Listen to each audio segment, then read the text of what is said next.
They're basically, there's people out there trying to solicit for young children to have sex with them. And so we've all seen those programs, and you've seen it's an intensive operation, extremely intensive from a law enforcement standpoint. It's a very valuable operation, but it's intensive. Intensive for manpower hours and intensive for monetary, the cost of it. So what now is with this USIHT is that we're able to use innovation with technology. So now it's actually going to be a robot that will be programming to when somebody solicits, and they're not just somebody who just says, hey, I'm looking for a date. They have to take several steps to try to solicit somebody that they know is underage. This is something that is important. It is not entrapment. These people have taken several steps along the process to try to date, have sex with an underage child. And so as this process works, USIHT will provide law enforcement the information. Law enforcement will then be able to follow up with the investigation, and then we'll be able to work with the state attorney's office or a statewide prosecutor to go after these individuals. But this is where we basically, it's a whole litany of us trying to fight human trafficking from our county, from our partnership with USIHT, from the Pasco Sheriff's Office, using innovation in a way that's creative, and we're going to hopefully protect young kids and put criminals behind bars. So right now, I want to introduce Alan Wilkett. He's a corporal at the Pasco Sheriff's Office. He's in charge of us combating human trafficking on numerous fronts, from education to working with prosecutors, working with code enforcement. So he pretty much is our center point to fight this evilness that is out in our community. And I want to thank him and present him for what he's going to talk about with this program. Thank you, Sheriff. Thank you, Sheriff, and good morning, everyone. Human trafficking, also known as modern-day slavery. It's interesting that we use the word slavery. Slavery is the forcing of a person to perform an act or to work against their will or by the exploitation of a vulnerability. The exchange of that act or labor in historical context was on rickety wooden platforms with buyers shouting out bids or raising placards to place a bid, or through automobile windows on known street tracks in all of our jurisdictions. Now that exchange is often transacted through the blinking lights of modems and routers, pushing bids and packets of data along the internet. Today, the Pasco Sheriff's Office, in partnership with the United States Institute Against Human Trafficking, engages that digital fight in a new and exciting way, particularly in the minor sex trafficking space. The USIAHT approached us about 9 months ago to pilot, refine, and launch the Trafficking Free Zone, which activated several sectors in coordination to declare a jurisdiction a trafficking-free zone. It aligns those sectors in a very focused way to generally and greatly reduce demand, apprehend traffickers, and rescue and restore the victims of human trafficking. The initiative that we're launching today falls from the trafficking-free zone and targets the sex buyer who preys upon the vulnerabilities and especially our young children. This technology will monitor the web, intercept the predatory behavior, and collect the data. Let me make something very clear today. If you're going to buy sex in Pasco, this is your buyer beware warning. Instead of engaging a victim and preying upon their vulnerabilities, you might be talking to us. And we have 4 targeted and tactical areas. Number 1, we're going to identify you. We are going to know who you are. Secondly, we are going to intercept your predatory activity. Thirdly, we're going to arrest you. We are going to arrest you for your criminal acts. And number 4, we're going to seek to prosecute you. It is my pleasure today to introduce the CEO of the U.S. Institute Against Human Trafficking, and this is Jeff Rogers. Thank you, Corporal, and thank you all for being here. As he said, my name is Jeff Rogers, the CEO of the U.S. Institute Against Human Trafficking. We are a national organization committed with a mission to end human trafficking in America. Our headquarters are located here in the Tampa Bay area. I'd like to thank Sheriff Naco and Corporal Wilkett the Pasco County Commission for their unending commitment to ending human trafficking and fighting human trafficking in Pasco County. Now, Florida, as the sheriff mentioned, is recognized as one of the leading states in the nation for the problem of human trafficking. Florida is also recognized, however, as one of the leading states in the nation fighting human trafficking. And we recognize that Pasco County is one of the leading counties in the state of Florida fighting human trafficking. And that's because of the commitment that we continue to see from the Pasco County Commission, Sheriff Naco, and others around the area. So it's an honor for us to be here and partner with Pasco County to end human trafficking in Pasco County. Now, a lot of people would say, and will say, well, you're never going to end human trafficking, it's too big of a problem. But what we would contend is that if we look at all of our nation's social issues, if we look at hunger or poverty or addiction or human trafficking, what we could say is maybe we're not going to be able to end every one of them, but we do believe that we collectively should be able to end the mass organized rape of our nation's children for profit. We should be able to end that one. And so that's why we're here today. So at the U.S. Institute Against Human Trafficking, we're very proud to be operating one of the first and one of the only boys' safe homes in the entire country, dedicated to the care of young boys under the age of 18 who have been victimized by sex trafficking. And we also have spent the last 2 years scouring the country to identify some of the most promising practices, some of the most successful practices around the country that have been used to fight human trafficking on a local level. And we've brought these together into what we call our Trafficking-Free Zone program. And so that is what we're here today talking with you about, is the implementation of this program across Pasco County. So it is a pleasure to be partnering with Pasco County leadership in order to help them end human trafficking in Pasco County. And so with that, I want to turn it over to Stephanie Koslow. Stephanie is our Florida Regional Manager for the Trafficking-Free Zone program. Thank you. Thank you, Jeff. And I also want to thank Pasco Sheriff's Office for their dedication to protecting our community day in and day out. And as a Pasco County resident myself, I'm so proud of the work that they're all doing and have been doing to combat sex trafficking in our community.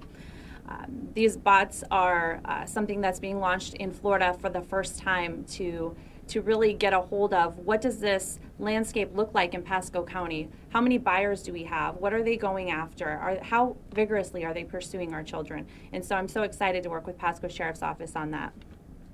At any given time, there are hundreds of websites, apps, and secret social media groups dedicated to the purchase and sale of sex.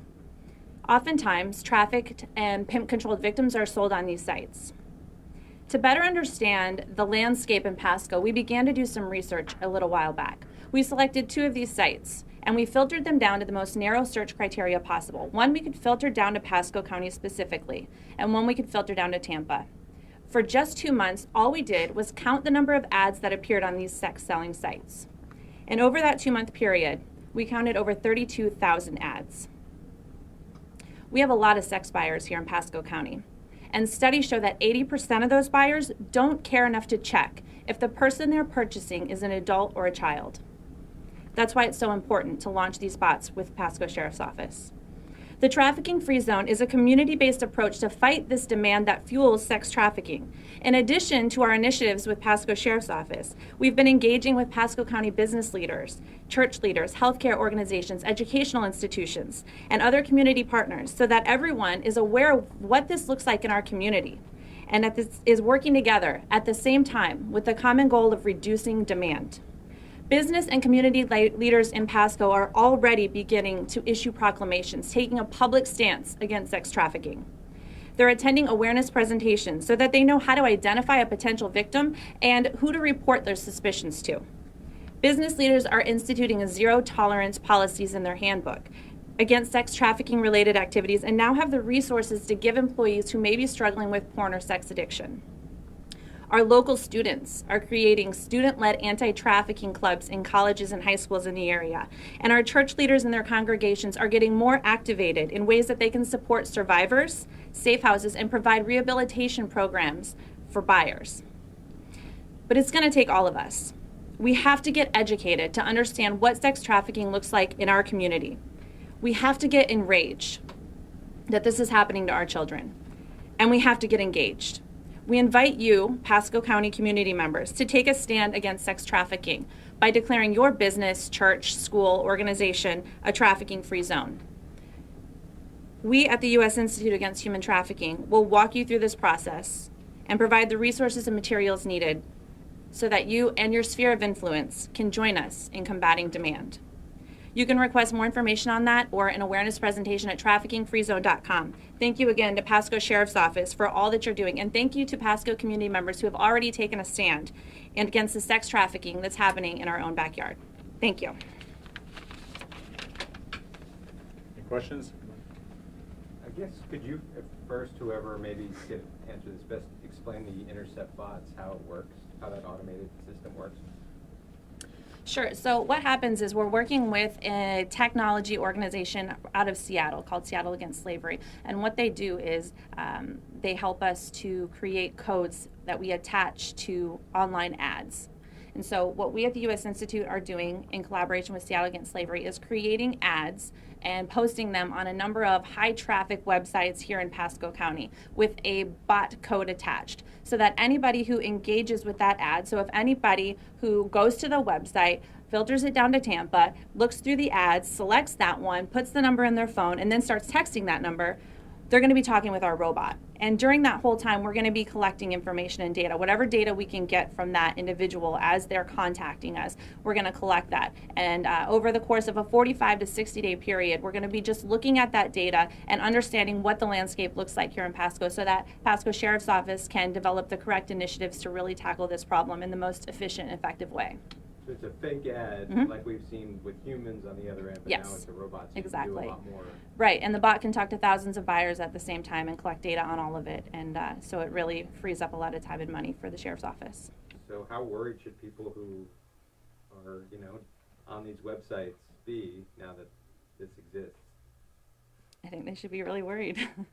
Yeah, I think there's definitely a risk that they're engaging with a law enforcement driven bot if they're engaging in the sex websites. Just to follow that up real quickly, because that was a great question, is for 45 to 60 days, these bots are just going to be out there intercepting these calls as they begin to click on these ads. U.S. Institute Against Human Trafficking is going to collect that data, is going to get that data collected. They will then let us know what the scope of the problem is in Pasco. They'll begin to define the problem, and then we can develop strategies and tactics to combat that.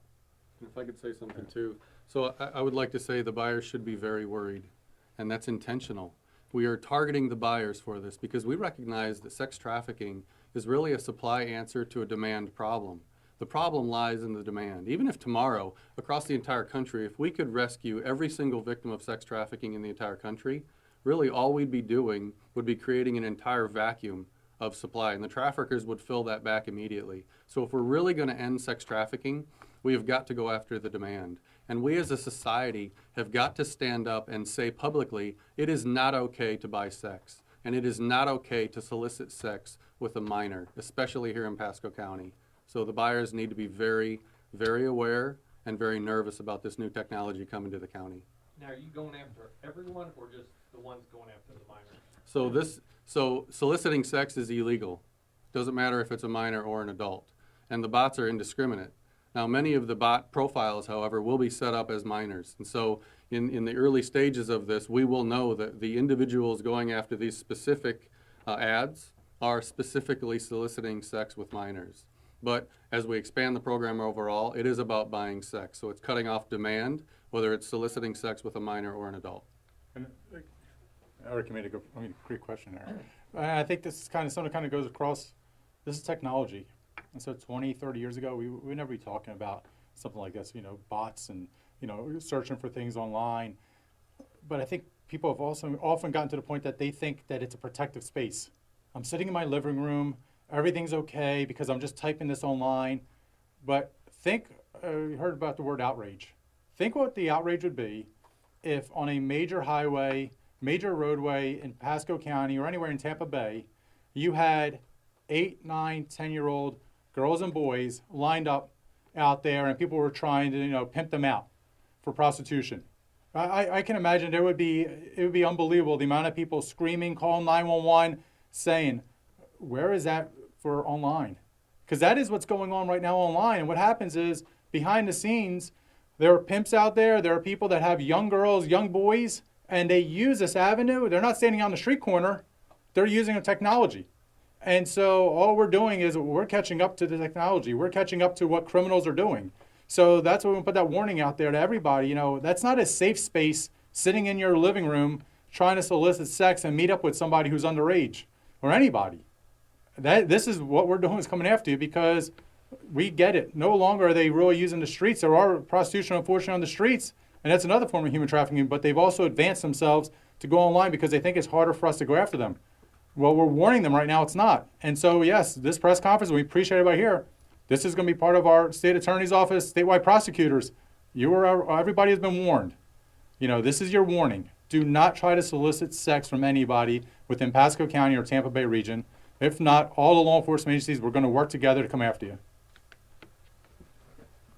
I know you guys just started this, but can you talk about the time and the manpower that goes into identifying some of these people now versus what you think it's going to be like once this really gets rolling? Yeah, I'll touch on it, then I'll let Alan go forward. But, you know, it really does. This is, you know, when you're talking about an investigation where you have detectives that are behind the computer and you have, you know, those stings or those type of operations where you get those information and people are going online because you set up an account where people are trying to solicit, you know, that could take us a long time. You know, and it also, it's 24 hours a day, 7 days a week, 365 days a year. So that would have to be 2 to 3 people all the time working those cases. But now USIHD, through the bots, gives us the information, says this is the people that have been solicited. Now it allows us to target who the people are that we should be going after. And, you know, with the information they're getting, they're already trying to solicit sex.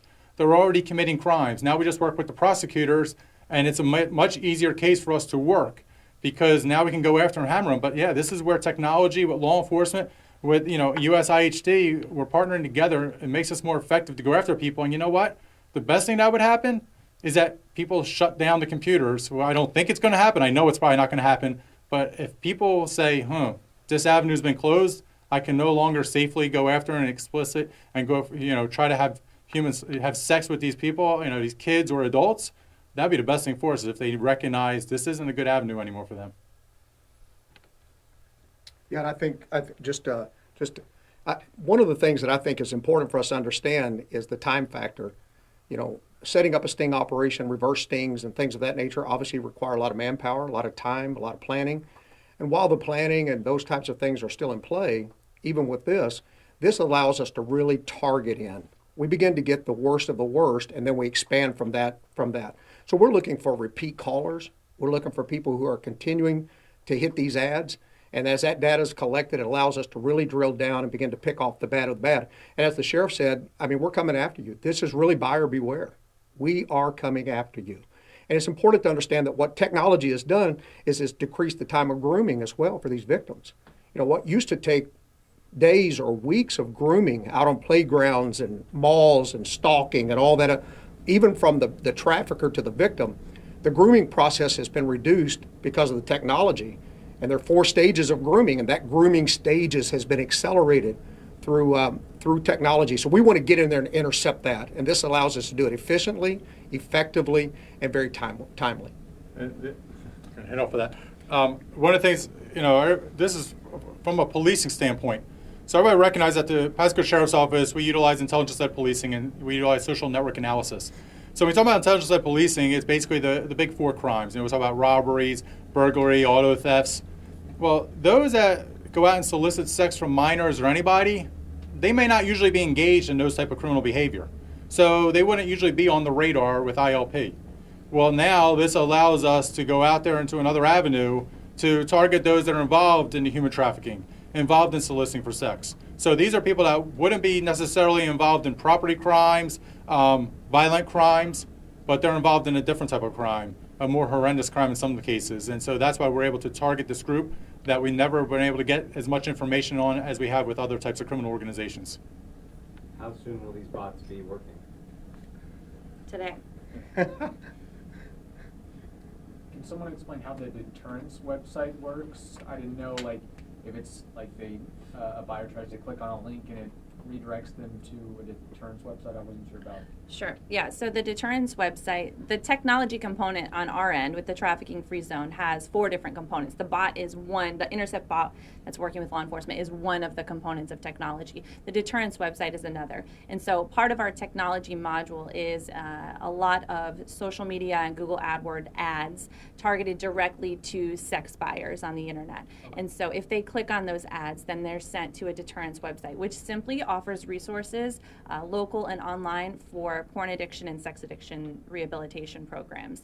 There is an option with the bot to direct them to the deterrence website. It's just a matter of what our goals are when we're launching that specific ad, whether we want to direct them to that site or continue collecting data. And then just generally, could you kind of explain why human trafficking is such an issue in the Tampa Bay region, maybe compared to the rest of the state as well?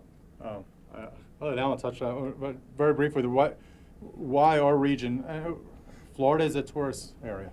You look at other areas that have major incidents of, or numbers of human trafficking.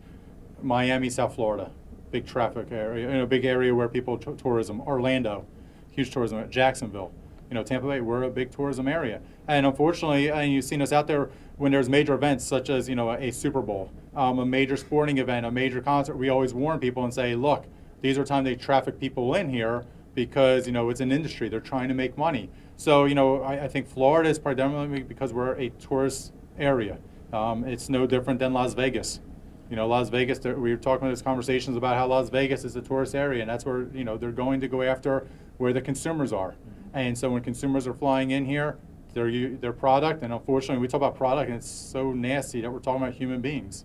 And so that's why I think this region has been, leading the way. And like, Kevin said, Jeff said, this is one of those areas where we are definitely being proactive about, because we recognize this is not just about, who we are as Pasco, as who we are in Tampa Bay. We're human beings.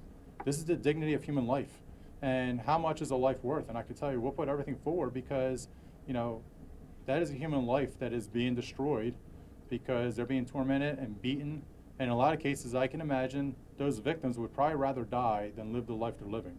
So if we can save them out of it, we absolutely will. But our region, I'm very proud that, Clearwater has led the way for numerous years. And now the rest of us are moving forward and we're picking up the pace because it is definitely an issue that's been recognized in this area. And just to follow up with what the sheriff said, high tourism obviously is a big indicator. It's a big attraction, but large sporting events, large conventions, nice weather, having international airports, having deep water seaports, all of those are areas that increase vulnerabilities to a particular area. We have a lot of potential buyers that come in when those kind of things happen. And so those are big, vulnerable populations that we begin to look at. So that does make Tampa Bay a large, attractive area. I hate to use that word, but when it comes to traffickers bringing in these victims. And one thing I'll mention is, you saw the deterrence you asked about, but victim support is probably one of the things that we are so excited about. As excited as we are about the intercept bots, because that's obviously a tactical tool for us, but that victim support, which means that this program also looks at these ads that are being put out there by victims of human trafficking. It scrapes their number off of that ad that they place. So those personal ads that they place, scrapes their number, collects those numbers, and then they're actually reached out to by victim support services to say, hey, if you're ready to come out of the life, we've got some resources to help you get out of the life. That's an exciting tool as well, because now we're directly reaching out to the potential victims. Any other questions? Is this focused, I know we've been talking about Pasco County, but so is this effective all around Tampa Bay right now? How exactly is that? So we're launching this pilot in Pasco County. So we have, like I said, when we pulled the trafficking-free zone program together, it's really a collection of a tremendous number of very promising practices around the country. And so as we pulled this together into this trafficking-free zone program, Sheriff Naco and the Pasco County Commission, Corporal Wilkett, they were the first ones to step up and say, okay, we want to figure this out. We want to pilot this here in Pasco County. And so just as quickly as we launched the pilot in Pasco County, we've now begun to get interest from other areas across Tampa Bay. So we would expect within maybe a few months, so a rather short amount of time, The Trafficking-Free Zone program will be an entire Tampa Bay initiative going on across at least all 3 counties. Is there a cost associated with this with the county and the sheriff's office? No. So this initiative is being funded by the U.S. Institute Against Human Trafficking. So with this particular program, we are privately funded by individuals and foundations across the country that want to stop sex trafficking. And so that's where the funding's coming from. So when we step into a community, there's no hard costs for that community to do it. Certainly resources on their end when they receive the data and act upon the data, but there's no hard costs from the county to implement this.